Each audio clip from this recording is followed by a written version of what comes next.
Sir आपने concave mirror और convex mirror में डिफरेंस तो बता दिए, उसका कैसे अपन पहचान पाएंगे वो तो बता दिया आपने, पर उसमें जो रे डायग्राम एनसीईआरटी में 6 रे डायग्राम दिए हैं तो वो कैसे याद करें हम, ये समझ में नहीं आ रहा हमको। लाइट वाले चैप्टर में, साइंस में या फिजिक्स वाले पोर्शन में या फिजिक्स में जो रे डायग्राम है वो समझ में नहीं आ रहा है, कैसे याद करें, कैसे बनाएं। तो आओ मेरे लालो कुछ हम ट्रिक सिखाते हैं और उससे फिर हम बनाना सीखेंगे। तो देखते हैं। तो ये बेटा हमारा कॉनकेव मिरर है, और कॉनकेव मिरर में, कॉनकेव मिरर तो पहचानने लगे ना आप लोग, नहीं पहचान रहे भी? अरे मुझे पहचानने लगे तो इस मिरर को भी पहचानने लगे मान लो। तो ये क्या है भाई हमारा, ये पीछे पॉलिश हो, अंदर वाला रिफ्लेक्टेड सरफेस है। अगर मैं यहाँ पर खड़ा हो जाऊं तो मुझे ये मेरी आईज है, आईज में ये केव जैसा दिखेगा, तो ये क्या हो जाएगा मेरे लाल, कॉनकेव मिरर हो जाएगा। और कॉनकेव मिरर हो गया तो अब ये आपको पता चल गया भाई ये क्या है हमारा, कॉनकेव मिरर है। अब नेक्स्ट क्या है सर, इसमें 6 केसेस है कि डिफरेंट डिफरेंट पोजीशन पे हम अगर ऑब्जेक्ट को रखते हैं तो डिफरेंट डिफरेंट टाइप की इमेजेस बनाते हैं। सर आपने क्लास में तो प्रैक्टिकल करके दिखा दिए, क्लास में आपने मिरर लाके दिखा दिए, उसमें इन्वर्टेड इमेज भी हो गई है, हमने देख भी लिया हमारी इमेज इन्वर्टेड बन रही है, पर सर ये रे डायग्राम याद नहीं हो रहा है। तो बेटा इसके लिए एक मैंने ट्रिक बनाया हूं, ये ट्रिक याद कर लिया तो अपना काम बन गया। तो इसका मतलब ये समझ में आया, देखो जरा किस तरीके से ट्रिक है। तो बेटा आप जानते हो ये रिफ्लेक्टिंग सरफेस का मिड पॉइंट क्या होता है, पोल, और जिधर स्फीयर कंप्लीट, जिधर स्फीयर कंप्लीट इसी साइड में स्फीयर कंप्लीट होगा तो उसी साइड में क्या होगा बेटा, सेंटर। और पोल और सेंटर को लाइन ज्वाइन करती है उसको क्या बोलते हैं हम, principal axis. The line joining between principal, the line joining between pole and centre of curvature is called principal axis. तो ये हमारी प्रिंसिपल एक्सिस है।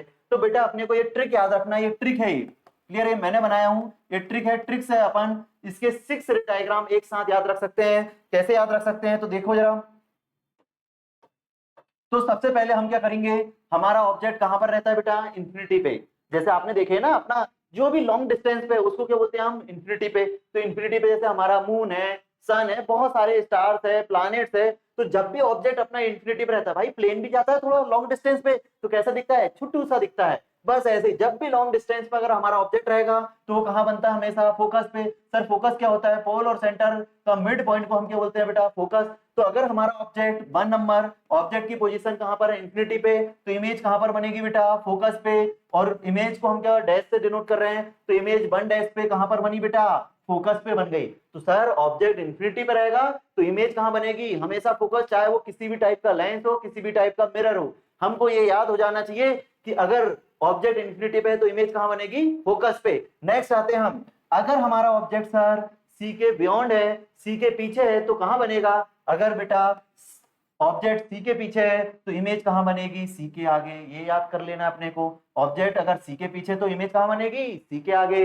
अच्छा सर अगर सी के ऊपर रख दिया जाए ऑब्जेक्ट को तो क्या होगा, अगर ऑब्जेक्ट को सी के ऊपर रखेंगे तो वो कहां बन जाएगी, सी के नीचे, और सेम साइज की बनेगी, इक्वल साइज की बनेगी। अच्छा सर अगर सी के आगे, तो सी के आगे रखेंगे तो कहां बनेगी, सी के पीछे, लार्ज साइज की बन जाएगी। अच्छा तो इसका मतलब ये सी बहुत इंपॉर्टेंट है भाई। तो इसका मतलब ये समझ में आया कि सी के पीछे रहेंगे तो सी के आगे बनेगा, सी के ऊपर रहेंगे तो सी के नीचे बनेगा, और सी के आगे रहेंगे तो सी के पीछे। बस इसी के आगे घूम रहा है ऑब्जेक्ट, घूम रहा है तो इमेज भी क्या हो रही है, रोटेट हो रही है।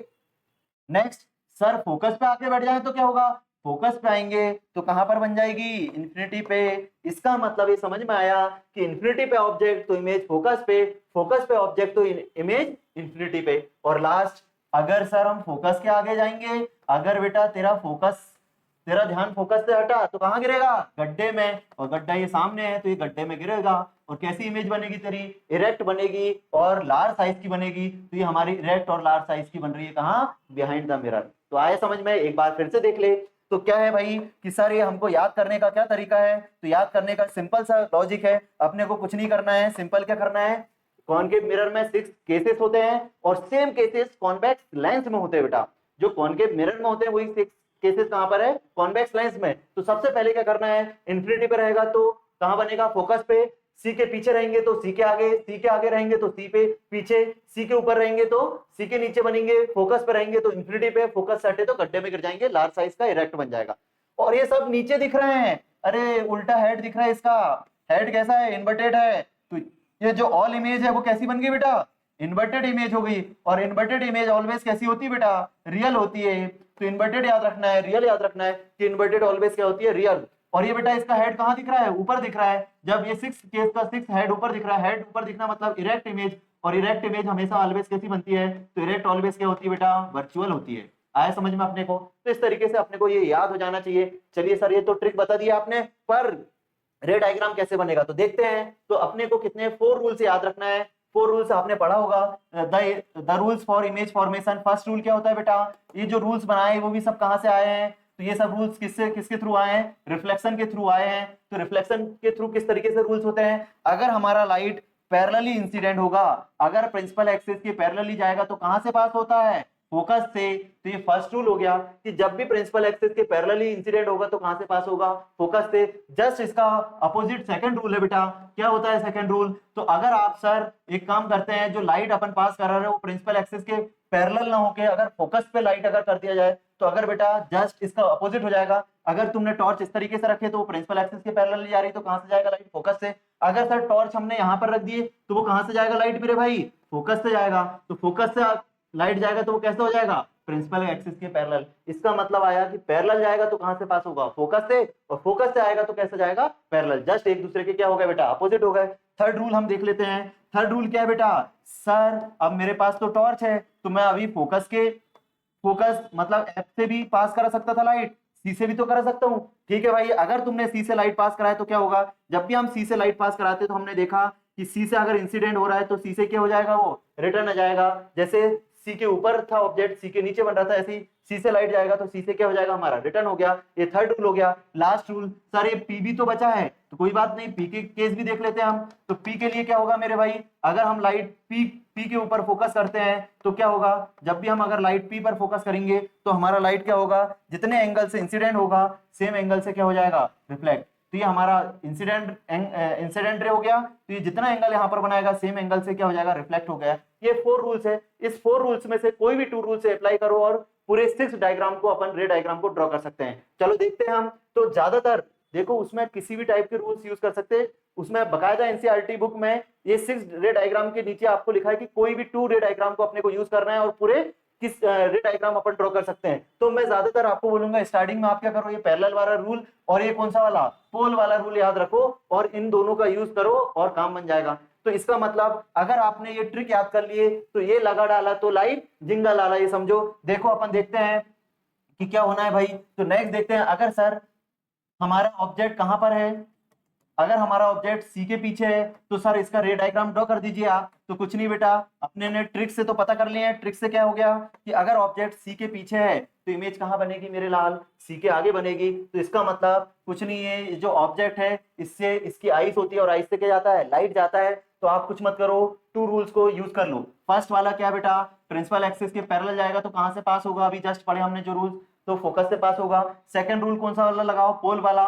तो पोल यहीं से लाइट गया और वो कहां जाएगा बेटा, पोल पे इंसिडेंट होगा। उसके बाद हम इसको रिफ्लेक्ट कराएंगे। हमको पहले से आंसर पता है कि सी और एफ के बीच में कहीं बनेगा, बीच में मतलब बिटवीन कहीं पर भी हो सकता है और सी के आगे होना चाहिए। तो मैं इस तरीके से स्केल रख के इस तरीके से ड्रॉ करूंगा कि मेरा लाइट जो 2 रिफ्लेक्टेड रे वो कहां पर मीट होना चाहिए, सी के आगे कहीं पर भी मीट हो सकती है, सी और एफ के बिटवीन। तो ये इस तरीके से हमारा क्या हो गया, रे डायग्राम हो गया। आप सर मुझे बता दीजिए कि अगर लास्ट वाला कैसे कैसे यूज करेंगे हम, कि फोकस के आगे है तब क्या कैसे बनाएंगे। तो सी एफ, सर फोकस के आगे है ऑब्जेक्ट तो वो तो कहां बन रहा है, पीछे बन रहा है, और इसका रे डायग्राम ड्रॉ करना है। कोई बात नहीं, अभी भी 2 रूल से अप्लाई करो।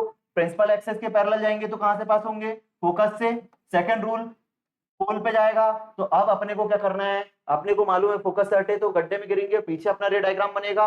तो रे डायग्राम अपियर रे, जब भी वर्चुअल रे डायग्राम बनता है तो वहां पर रेस को अपियर कराना पड़ता है। और कौन सी रेस अपियर होती है, जो डाइवर्ज होती है। इसका मतलब ये जब रिफ्लेक्टेड रे हम यहाँ पर ड्रॉ करेंगे तो हम देखेंगे यहाँ पर गैप कम है और इधर धीरे धीरे क्या हो रहा है, गैप इंक्रीज हो रहा है। मतलब ये 2 रिफ्लेक्टेड रे इधर कहीं पर मीट नहीं होगी। तो इसको हम क्या कराएंगे भाई, ये रिफ्लेक्टेड रे को हम क्या कराएंगे, अपियर कराएंगे। जैसे यहाँ अपियर कराएंगे तो बिहाइंड द मिरर क्या हो जाएगी, हमारी मीट हो जाएगी। और जहां पर भी 2 रिफ्लेक्टेड रे एक्चुअल में मीट होती है या अपियर कराने पे मीट होती है रिफ्लेक्टेड रे, वहां पर क्या बनती है, इमेज फॉर्म होती है। तो ये देखो मेरे लाल, ये ऑब्जेक्ट और ये हमारी क्या है, इमेज फॉर्म हो गई। और इस तरीके से हम रे डायग्राम, किसी भी टाइप के रे डायग्राम को ड्रॉ कर सकते हैं। बाकी रे डायग्राम अपन ने क्लासेस में डिस्कस किए हैं और आगे लेक्चर में डिस्कस करेंगे। तो देख रहे हो आप, ये ट्रिक का यूज करके हम कर सकते हैं। Thank you for watching. Like और सब्सक्राइब कर दो जल्दी से।